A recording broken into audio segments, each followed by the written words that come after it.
I don't know if that's truth in advertising that we're the world's first NFT podcast, but the Bad Crypto podcast, which is our parent show, was definitely the first podcast to talk about NFTs back in December 2017. So, as we like to say, close enough. I'm Joel Com. This is the Nifty Show. And in the 5 years that I've been watching NFTs, I have seen a lot of projects launch. I've seen some things that have just exploded. I've seen others that have been epic fails. What I love to see is when a project that I get into has the legs to stick around and truly work out and develop their roadmap. And this is the case for Super Yetis. The website is SuperYeti, YETI.co. I minted 3 of these, I believe, over a year ago. And not only have these guys survived, but they are thriving. They've airdropped additional NFTs to holders. They've now got land and some really big announcements around all the things they're doing. And I'm really pleased to have with us Cape, the founder of Super Yetis, who is not doxxed, but he is a bored ape with a couple Yetis on his shoulder. Cape, welcome to the Nifty Show. Hey, thanks so much, Joel. Excited to be here. What can you tell us about you that would not dox you? Well, yeah, so I went to college, like many folks, and then after college, I moved to the Bay Area. I lived in San Francisco for about 9 years and had the opportunity to do multiple startups. Lots of them very exciting. It was amazing to be in that, to be directly in San Francisco and Silicon Valley. Raised VC capital for some of these companies, and then during the pandemic, lots of things changed. My wife, she actually worked for a VC, and they went totally remote, and I was already remote at that time too, so we were able to start traveling. So we traveled full time. Actually launched Super Yeti. We were living in Hawaii, and which is really fun. But now I'm based out of Seattle. Awesome. And I noticed in your bio, like me, you got your first NFTs in 2017. Mine also were crypto kitties, not crypto punks. I know. What were we doing? We missed the I don't boat. know. I don't know. We just missed it completely. But you know what? It's been a great ride. So you claim to have released the first 3D 10,000 piece NFT set with Super Yeti, which we're looking at the OpenSea collection here on the screen right now of these guys. Is that true? The first? Yeah, so we launched quite quickly after Bored Ape Yacht Club, and we were actually making everything 2D. And a friend of mine was a 3D artist, and I had him take a look at it, and I said, I think this would look way better 3D. He agreed, and created the first, Yeti, which was 3D. And so that's our little fame of claim in the internet of NFT world.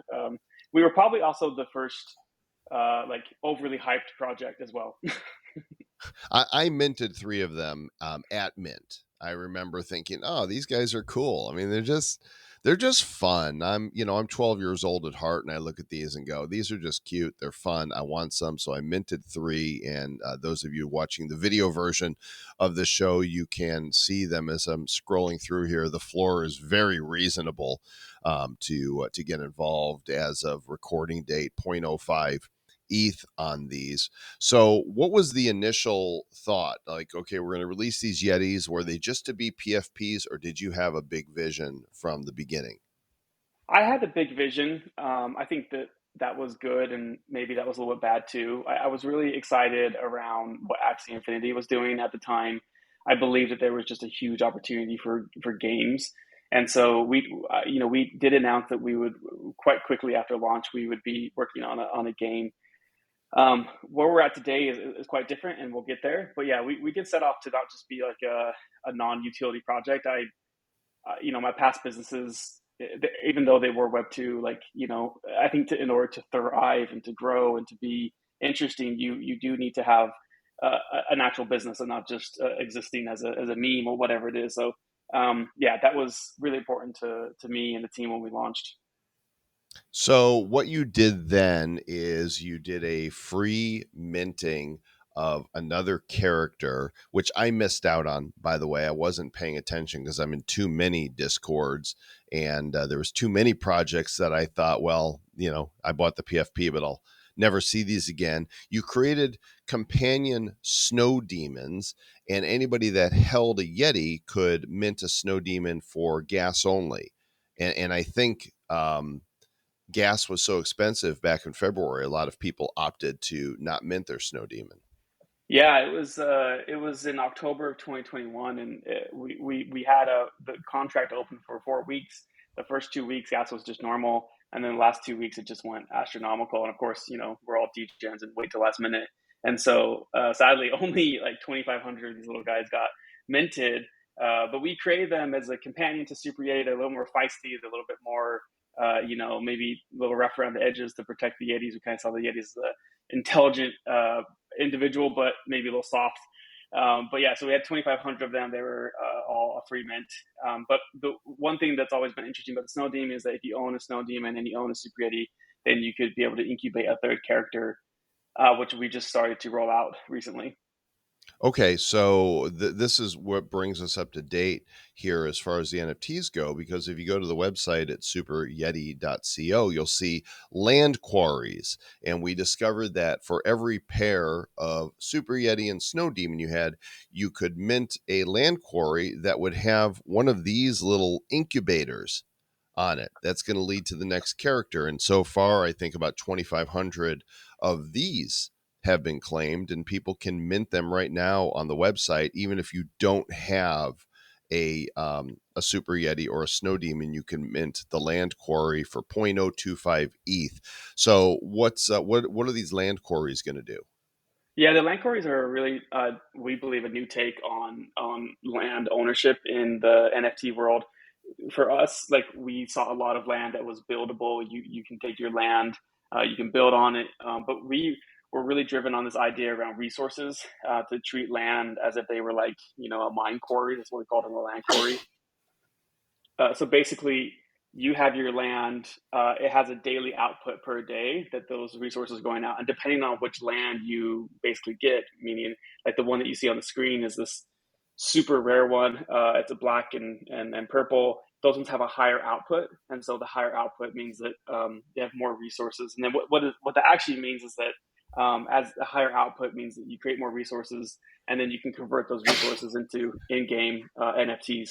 And so that the land works in conjunction with the game. So we created this game called Yeti Bomber, and so the Yeti Bomber is this new take on a classic Bomberman.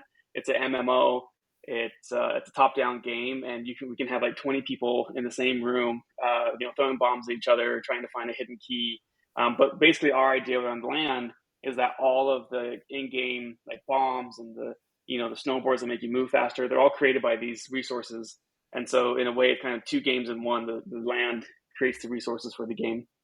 So what if I'm not going to play the game? What if it's not my kind of game? Can I still, will the resources that I mine, will I be able to sell those to people Mm-hmm. who are playing? Yeah, for sure. Yeah, we want to take care of the gamers, and we want to take care of the folks that are more collectors or investors.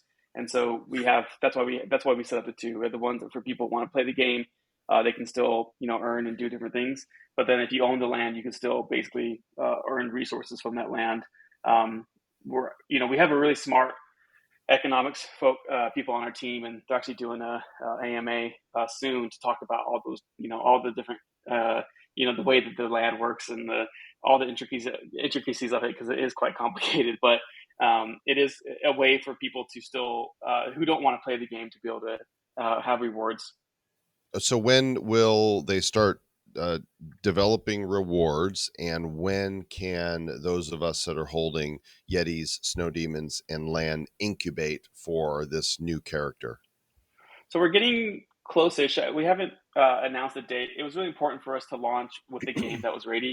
It was important for us to have a lot of these things ready, but we still got to go back to the development and to create all these. So it will take some time, but we are moving fairly fast. So we haven't announced anything, but yeah, we hope to get it done as humanly as possible as we can do. Any hint on what this incubated character might be? Can you give us a No, clue? Sorry, nothing. That's all. My lips are tied. Okay. That's it. Tied lips. Wow. Not just sealed. They're like Nope. stitched. They're stitched They're together. tied. Okay. Hey, you can't, never hurts to ask. So all of this is really interesting and a great testimony to how a team that stays true to their vision can actually, bring a product out, which so there's so many rug pulls and there's so many abandoned projects, especially because the value of ETH fell so much from where people launch. So I applaud you for not only continuing but pushing beyond that, because what you announced recently solves a big problem in the Web3 NFT gaming space. I am a lifelong gamer, been playing computer games since 1980 when I bought my first computer. Yes, I'm that Wow. old.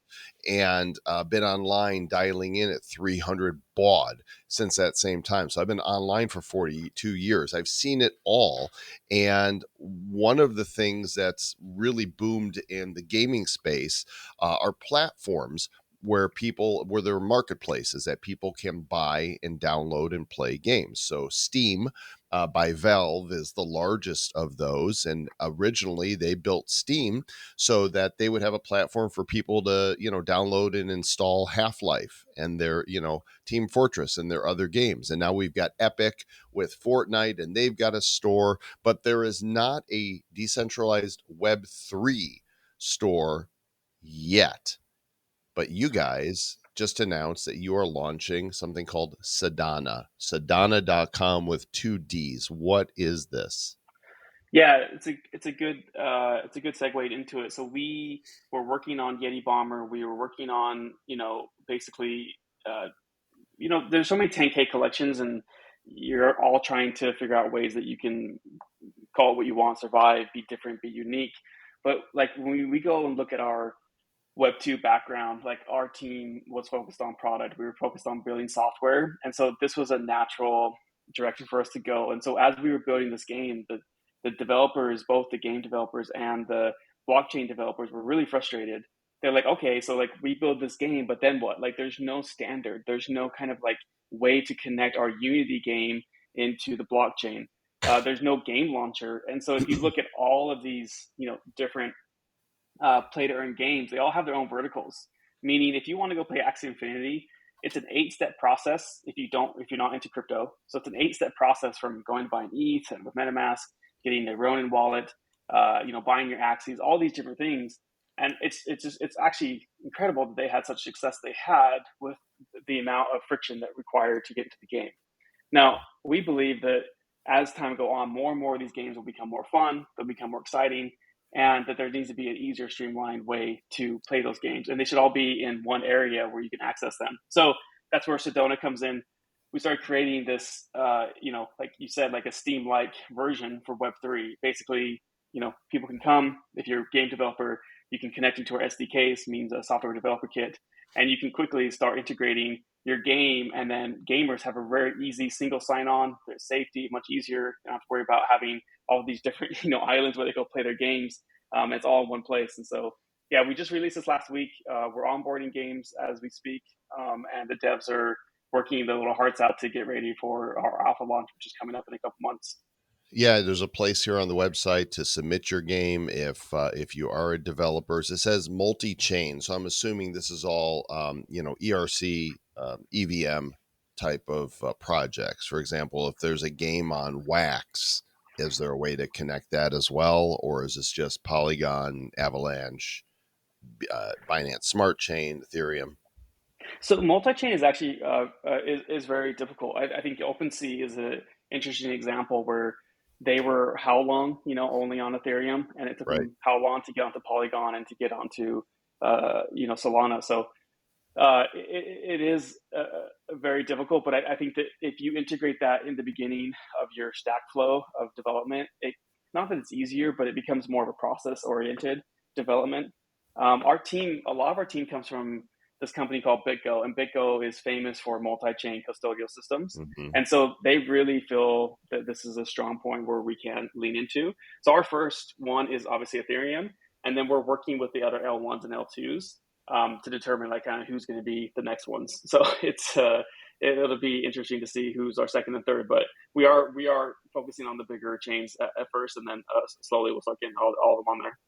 I hope you have great success with it, because we definitely need this. There's so many games, and there's all these downloaders and different sites you got to go to, and having a platform that's a one-stop shop would be powerful. I don't want to overlook this. On the website at Super Yeti, you have lore.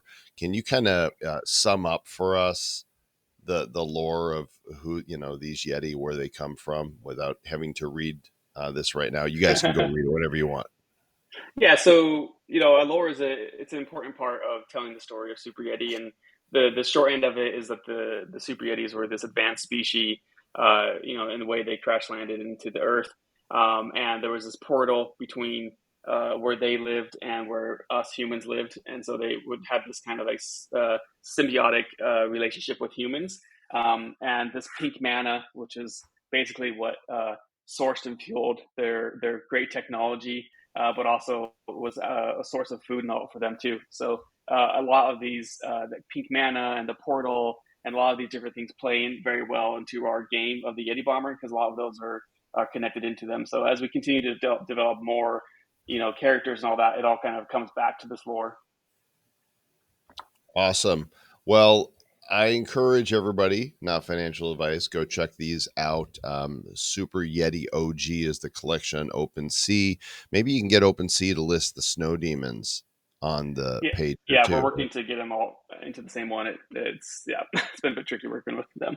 If you, whether or not you have Yetis and Snow Demons, you can go and mint your Land Quarry on the website right now for 0.025 ETH. Super affordable for anybody to go grab these right here, and that will create resources that those who are playing a Yeti Bomber are going to need. And so, you might be able to be a real estate tycoon with your Land Quarry, and you might get a piece of land that's super rare as well. These are mine are right here with my Yetis. You can see them mixed in. I don't think I managed to pull anything super rare from mine, but they do look badass.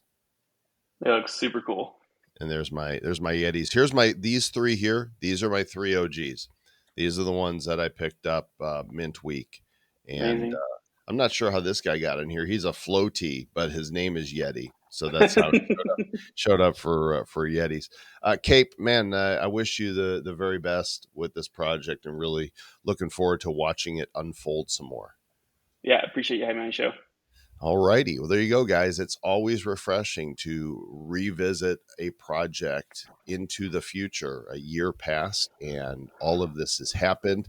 Be looking for others like that as well, because we're always looking for the gems that are going to help pave the way for the future of this new Web3 world that we're all creating together. Thanks for watching and or listening. Would appreciate it if you took a moment to subscribe, review. Like those of you that really dig NFTs, you really like the show, go take a minute to go over to iTunes, write us a 5-star review, say more content, and spell more, MOAR, because I guess that's how the cool kids do it now. And we'll catch you on the next episode. Until then, keep it nifty. Looking into the future, what do we see?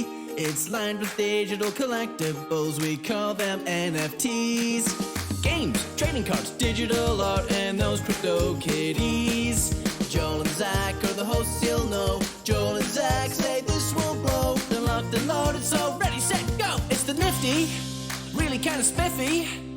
The Nifty Show.